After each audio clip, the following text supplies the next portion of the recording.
Medicine కొనాలంటే 10-15 ఉండే షీట్లే కొనాలా? డాక్టర్ ప్రిస్క్రిప్షన్లో 4 టాబ్లెట్ అని రాస్తే అమ్మరా? మెడికల్ షాపుల్లో కొన్ని మెడిసిన్స్ ఫుల్ షీట్ మాత్రమే అమ్ముతామని ఎందుకంటున్నారు? మెడికల్ షాపుల షీట్ల అమ్మకం తప్పనిసరి అంటున్న ఆ మందులేంటి? ఈ రకమైన సేల్స్ డ్రగ్ కంట్రోల్ పరిధిలోకి రావా? మెడికల్ షాపుకి వెళ్లి డాక్టర్ రాసిన ప్రిస్క్రిప్షన్ ప్రకారం 4 బిళ్ళలిమ్మని అడిగితే షీట్ కొనుక్కోవాలని అంటున్నారు. అదేంటని అంటే షీట్లో ఉన్న 4 అమ్మితే మిగతావి ఎవరూ కొనరు అంటున్నారు. ఒక్కచోట డిస్కౌంట్ ఇవ్వడం కుదరదు అంటారు. కొన్ని షాపుల్లో అయితే సాఫ్ట్వేర్లో ఆప్షన్ లేదు అంటున్నారు. దాంతో చేసేది లేక అవసరం ఉన్నా లేకపోయినా షీట్ మొత్తం కొంటున్నారు. ప్రస్తుతం అందరికీ కామన్ అయిపోయిన బీపీ, షుగర్, యాంటీబయాటిక్స్ లాంటివి షీట్ల లెక్కనమ్మే కోవలోకొస్తాయి.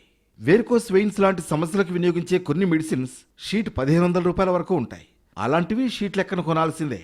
అది సామాన్యులకు భారంగా మారుతోంది.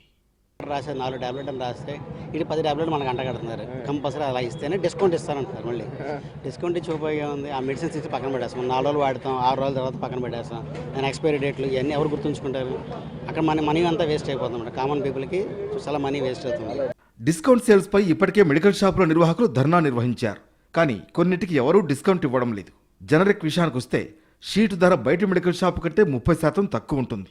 అక్కడ కూడా కొన్ని మెడిసిన్స్ ఒరిజినల్ అంటూ అమ్ముకుంటున్నారని ఆరోపిస్తున్నారు కొందరు. మేము ఒక షీట్ ఒకటి 500 పెట్టి ఒకసారి షీట్ అంటే కొనలేము. కనీసం 2 అవసరం మనకు. ఆ రోజు 2 ఇవ్వాలి కదా. 2 ఇవ్వము, షీటే కొనుక్కోమంటే ఎట్లా గుర్తిస్తారు? ఇది వీళ్ళు జనరిక్ ఇచ్చి ఒరిజినల్ రేట్లు దొబ్బేస్తున్నారు. ఒరిజినల్ అని మెడికల్ షాపుల్లో రిటైల్ సేల్స్ అన్ని మందులకే ఉండటానికి డ్రగ్ కంట్రోల్ అధికారులు ఎలాంటి చర్యలు తీసుకుంటారో చూడాలి మరి.